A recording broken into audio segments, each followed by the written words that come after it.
Action in 3, 2, 1. I want to be sport. I is sport. I am sport. I am the ball. I am the bat. I am the joint. I am the bat.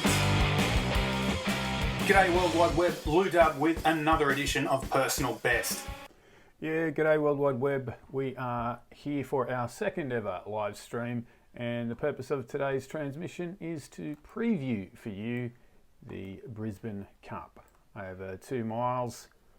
It's today is the 11th of June 2021, and the show will play out like this. We'll just have a quick look at the field and their odds, then a more in-depth look at the field. We go through each runner one by one, then we'll take a look at a speed map, and wrapping it up we'll go back to those odds and maybe a look at some of the upcoming stayers features in the next fortnight. And there are some really good races coming up, not just here in Australia. Okay, so let's go and take a look at the field. Go to our internet connection. You're going to have to put up with a lot of this mouse clicking going on. Haven't been able to get that rectified since our last transmission.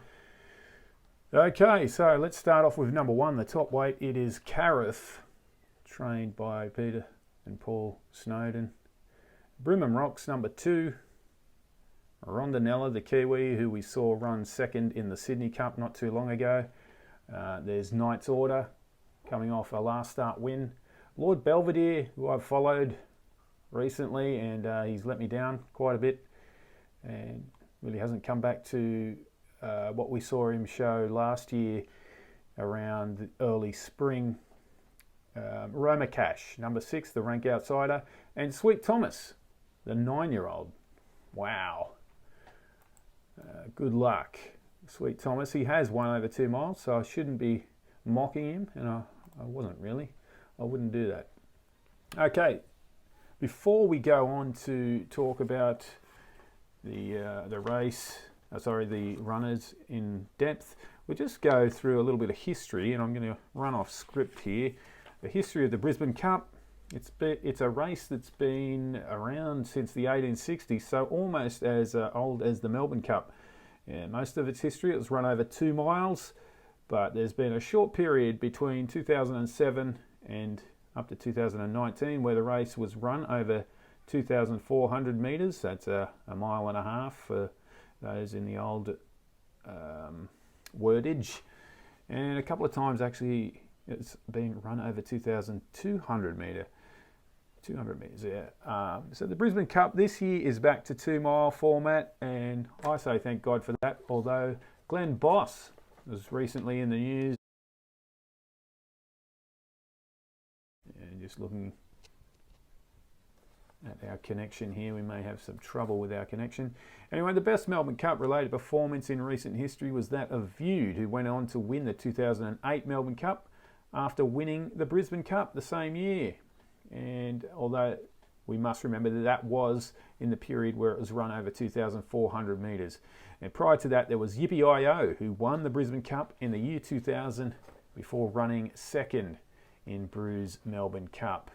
I think it was Karen McAvoy on Brew, if I'm not mistaken. Anyway, another interesting fact about the Brisbane Cup is that the race, it's the third of our 4 major 2 mile races in Australia, and on one occasion in history, back in 1977, there was a horse who did the unthinkable. He won the Sydney Cup in April, then took on the Adelaide Cup in May and won, and next up he travelled up to Brisbane to win the Brisbane Cup. Yep, he sure did. And then we got to November in 1977, and this horse, trained by Tommy Woodcock, who was the man who was strapper for Farlap, he went out as second favourite, but an undeniable fan favourite in that 1977 Melbourne Cup. And if you know your Melbourne Cup history, you'll know who that horse is. Maybe you can put some comments in below the video once this thing has been recorded. Now we're going to take a look at the field for the 2021 Brisbane Cup. As I said before, it is a small field of 7 runners. And we've got, first off, the top weight Carif. He's a 5-year-old gelding, and he's probably in the best form of his career so far. He's going to be starting from barrier 2. He likes to race amongst the first 2 to 4 horses, and he shouldn't have any trouble taking up a position like that in this race. He's got informed jockey Tommy Berry steering him, and yeah, so we'll just have a look at that there. He's in the comments section, it was a good second in his last start, beating lots of his rivals that he's going to face today or tomorrow. He's going to carry 3 kilograms more in the Brisbane Cup, but most of those horses that he defeated in the Premier's Cup in his last start will also be going up in weight, something like 2 kilos or 2.5 kilos. And another thing in Carif's favour is that he's won over 2 miles. That was in the Sandown Cup just last year in November, and he beat Realm of Flowers, who is probably the horse that is kind of the flavour of the month here in Australia as far as stayers go. Okay, so he is favourite too, Carif. Just confirm that for you. No, it's actually Rondinella. Knight's Order, yep. Anyway, moving on to number 2, Brimham Rocks. He's a 7-year-old gelding, and don't forget with these Northern Hemisphere types, at this time of year you can pretty much take off 6 months and say that he's a 6.5-year-old, but he has had plenty of racing, Brimham Rocks. He's got the good fortune of starting from barrier 1. He's got a great trainer, Chris Waller. He likes to race close to the pace or midfield. He's got a great jockey on board too, Hugh Bowman. He's won a few high-profile staying races. He won the Japan Cup, I think it was, on Cheval Grand, 2,400 metres. Yeah. He's yet to win a Melbourne Cup, Bowman. Anyway, Brimham Rocks, he was 6th in that same race that Carif contested 2 weeks ago. He's going to be carrying that 2.5 kilos more. So there's just a half kilo disparity between their last starts, Carif and Brimham Rocks. It'll be the 5th start of his prep, so he should be definitely rock hard fit. And he's started over 3,200 metres before. I don't think he won that. Anyway, we'll look at what's on screen. 2020, he did have a 2nd in the ATC St Ledger over 2,600 metres, and that was for 500,000. So the field can't have been too weak.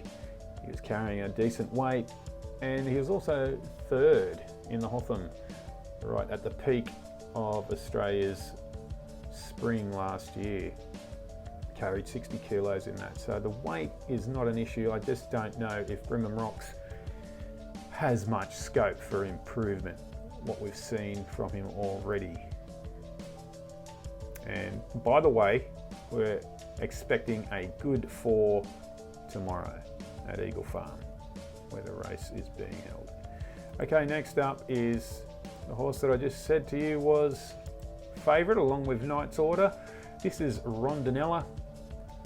Rondinella is the only mare in the race. You might think it's unfortunate that she's starting from barrier 6, but barrier 6 is no hindrance for a horse that generally races back in the field. In this 7-horse field, she'll just hook in behind or possibly grab a place in the middle of the field. Glenn Boss, who is that guy that was whinging about Brisbane Cup 2-mile races, that apparently we've got too many. He's won a heap of Group 1s. Maccabee Diva. And Etar James comes to mind. He rode Etar James in the Sydney Cup in 2020. So he's that kind of rider. He's patient.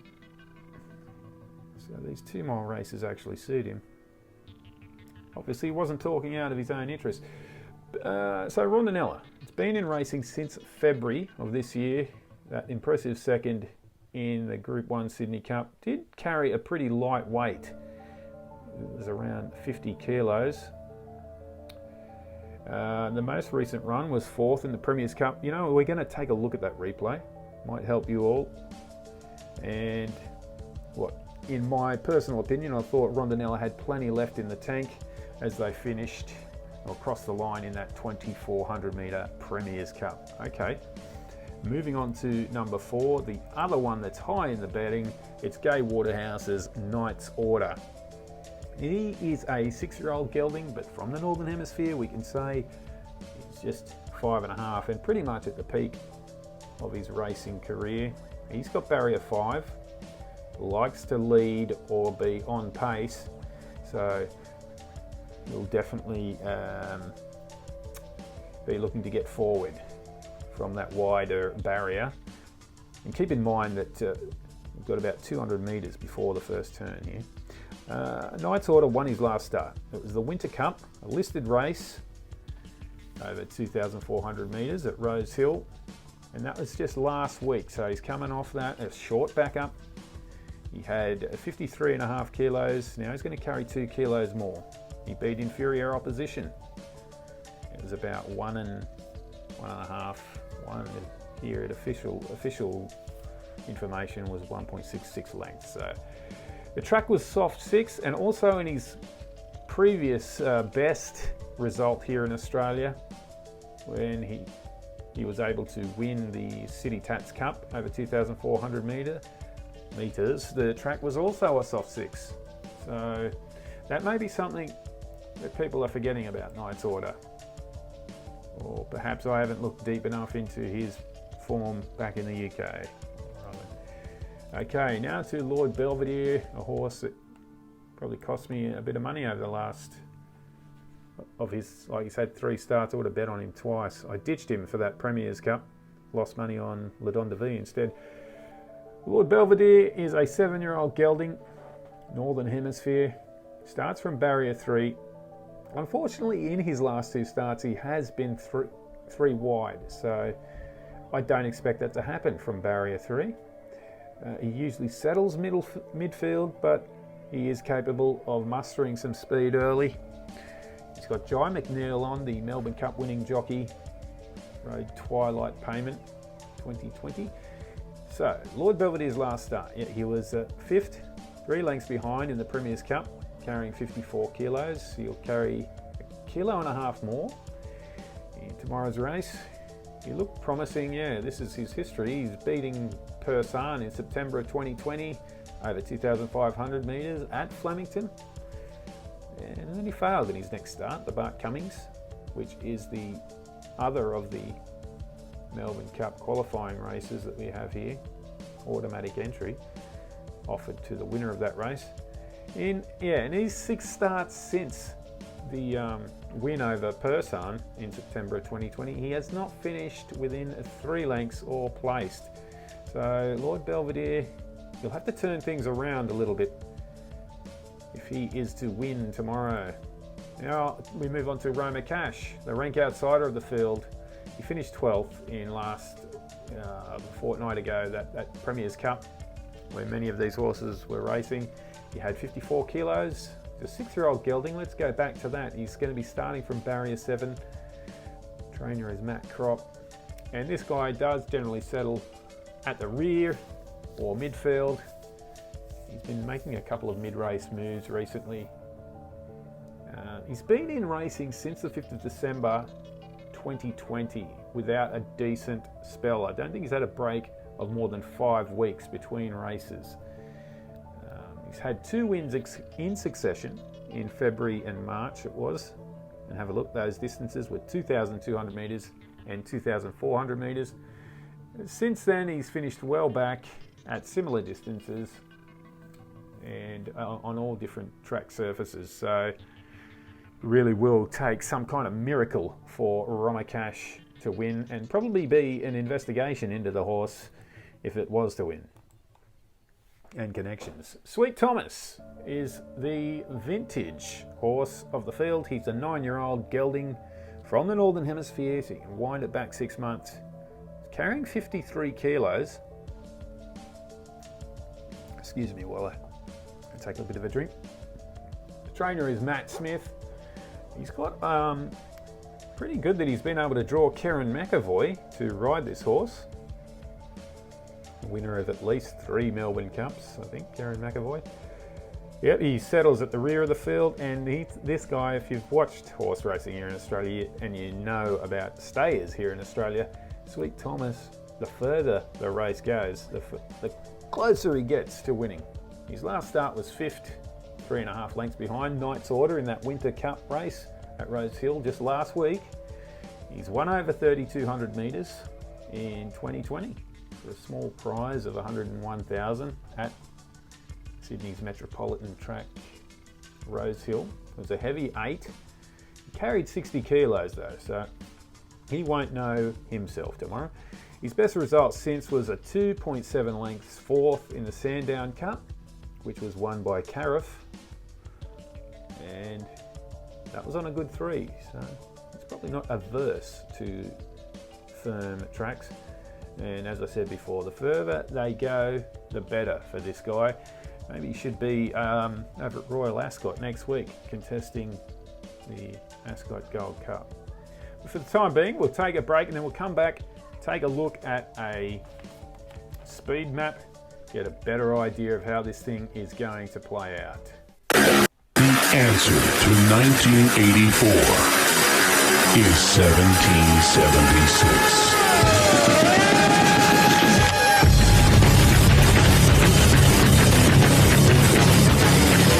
InfoWars has been banned, arrested, attacked, and threatened because we are effective. The Great Awakening is here. Go to banned.video, download the videos, and share. Support the information war at InfoWarsStore.com. And never give up the fight.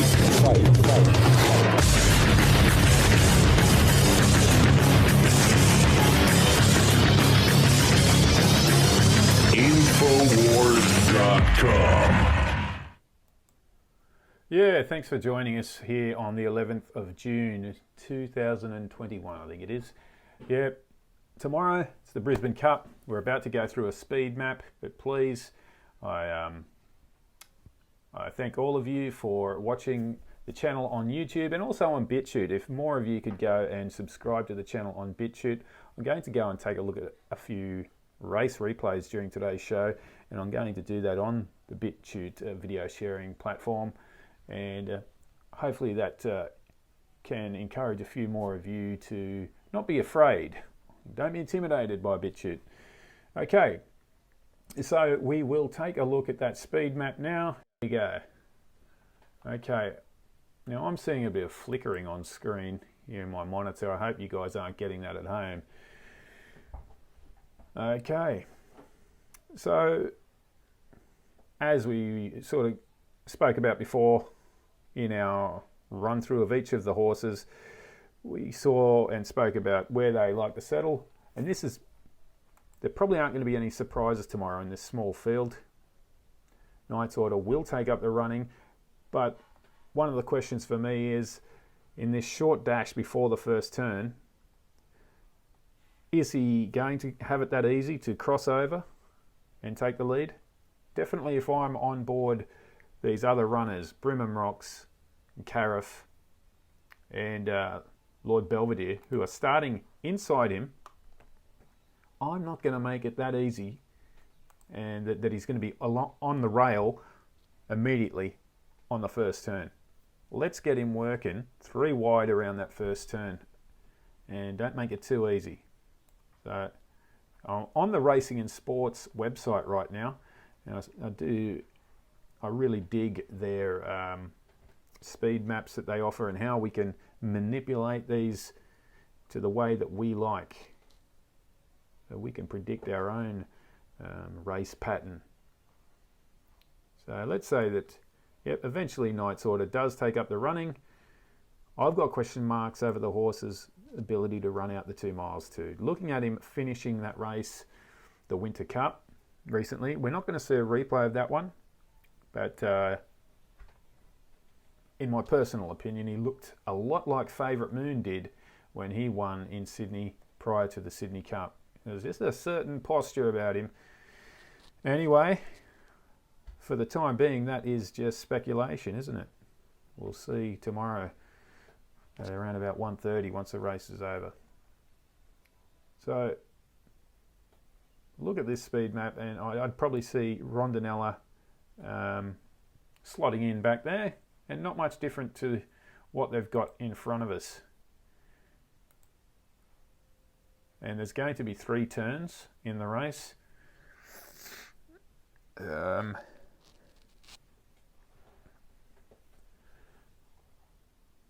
Now, if you're on board Lord Belvedere or Brimham Rocks, these 2 horses, they both don't have an electrifying dash. So it's going to be in their interest up that back straight after they've run 2 turns. Please remember that Eagle Farm is a kind of an oval track shape. So they're just arcing turns. You don't get something like Moonee Valley where you get about 4 turns in the track. They're just kind of half turns, and then a straight, then another half turn. Anyway, moving on. As I was saying, so Lord Belvedere and Brimham Rocks, they're horses that don't have that much acceleration, so it's probably going to be in their interest to start upping the ante down the back straight. And well, I'm just doing this off the top of my head too as we go, because I'm still yet to find my own tip or winner in this. Knight's Order. Yeah, so over 2 miles, let's look at it. Imagining that Rondinella then follows Lord Belvedere into the race, and Sweet Thomas. It could be Sweet Thomas that actually puts some pace into the race. Definitely if it's been very slow early on and Knight's Order has had it too easy, you'll see Sweet Thomas make that run. But if that is not the case, it would come from Lord Belvedere or Brimham Rocks, perhaps even Carif. We know, and the jockey on board will know that he's capable of running out a decent 2 miles. He's won the Sandown Cup, and that last run in the Premier's Cup was pretty good too. Now, we're going to move over and take a look at that race replay actually right now. So we'll go to BitChute, the video sharing platform that rivals YouTube. And now I'm just going to put into the search bar Premier's Cup.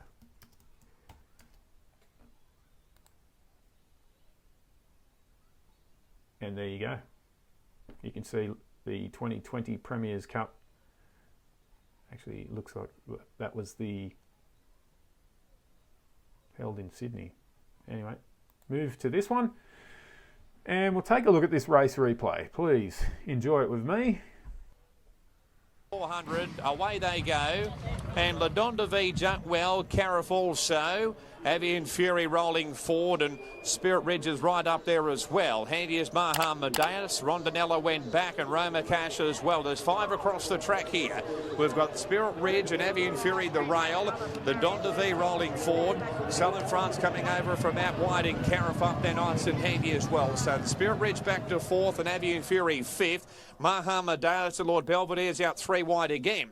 Next one, Brimham Rocks over on the rail, and Paths of Glory, Rondinella. Ella Kahana's back second last up the railway side, and Romakash whipped them in. So Ladonda the favourite, led the way. From Southern France in second, third Avian Fury, 4th the outside Carif. A length and a half to Brimham Rocks over on the rail there. And Spirit Ridge on the outside, Lord Belvedere 3 wide, no luck. Amadeus between him and Rondinella. A length and a half to Paths of Glory, further back to Ella Kahan, and Romakash on the outside brings up the rear. Ladonda by 3 parts. Southern France, and third the outside is Carif, and 4th the rail Avian Fury. A length and a half Spirit Ridge over on the outside of Brimham Rocks and Lord Belvedere. Romakash out 4 wide. Cassidy taking off and going forward. Amadeus the next one. Paths of Glory, Rondinella. And Ella Kahan is now last, about 6 or 7 lengths off the leader. Ladonda from now Romakash working up into second, back to third Southern France, and 4th is Carif now. A length and 3/4 Avian Fury, and Spirit Ridge on the outside. Lord Belvedere further back. back. And then we've got Brimham Rocks over on the rail of Mahamadaila, second last or third last out, 3 wide, Paths of Glory. Second last there is back nearer the rail, Rondinella, and Ella Kahan still whip them in. So Romakash outside Ladonda V, the first couple. Third, Southern France, and fourth, Carif, a length and a half to the Spirit Ridge. Lord Belvedere's had no luck. Next one there, Paths of Glory going forward. Avian Fury, Brimham Rocks, and Mahamadaila, and Rondinella, and Ella Kahan swings and last at the 450. Just in front, Romakash, but the inside, Ladonda V rolling through. Carif is chiming in. Southern France over on the inside. Spirit Ridge is working home, and also Paths of Glory, but Carif is the leader. Paths of Glory tries hard. Likewise, Spirit Ridge back near the inside is Ladonda V. And running now home late, Rondinella. Is it really making up much ground on Spirit Carif? Ridge and Paths of Glory. Carif in front from Spirit Ridge. Carif, Spirit Ridge dives. Got up. Yeah, I was right about Spirit Ridge. They didn't go ahead and contest this 2-mile race. They did contest the Sydney Cup, and it just didn't turn out for him. He's probably not that kind of animal. Okay, so we'll just finish off here. Looking at that, I think that Carif is going to probably be able to fend off these horses no matter what happens. And there we saw, out of all of those horses, probably Rondinella made up the most ground. And yeah, I'm kind of thinking that the change in weight is only minor. So personally, probably be backing Carif tomorrow. Just can't see things turning out any different. There should get a good settle, and he's in the position where he can quite easily put some pressure on Knight's Order if things are going too slow and too leisurely. And then his opposition probably not going to be able to bridge the gap if he gets that head start on them. So we'll just take one more quick break, get some things sorted out in the meantime, and we'll come back with those upcoming Stayers features. This is all wrong. I shouldn't be up here. I should be back in school on the other side of the ocean. Yet you all come to us young people for hope. How dare you? Shut up! Yeah, okay, so we're back and just going to talk about a few of those staying features. Next week it all kicks off from Royal Ascot, the Prince of Wales Stakes, over 2,000 metres on Tuesday, I think it is. It's actually Wednesday. I think it kicks off on the Tuesday, the 15th, but I've picked out that one, the Prince of Wales Stakes. Then there's the Group 1 Ascot Gold Cup on the 17th. That will be Thursday, and the 19th on the Saturday, the Hardwick Stakes. I mean, they're just races that I've picked out. It's a huge week of racing at Royal Ascot, and yeah, for me, the pick of the staying races, along with one other one I didn't list there. The Irish Derby is on about a week and a half later, over 2,400 metres. Then there's the Takarazuka Kinen from Japan, a day later, over 2,200, and then the Group 2 Carif Cup that has provided quite a few winners or place getters, off the top of my head that is, for our Melbourne Cup, Carif Cup, 27th of June. Okay, so I hope that's helped clarify a few things for you. I think I was a bit brief with the speed map, but I just find it hard to see any of these other horses being able to go past Carif, and I've got question marks over Knight's Order on the good ground and over 2 miles. So that's all for now, and thanks for joining us on Staying the Distance, the Brisbane Cup Preview. Enjoy 2-mile racing as I do. Check the odds and pick a winner.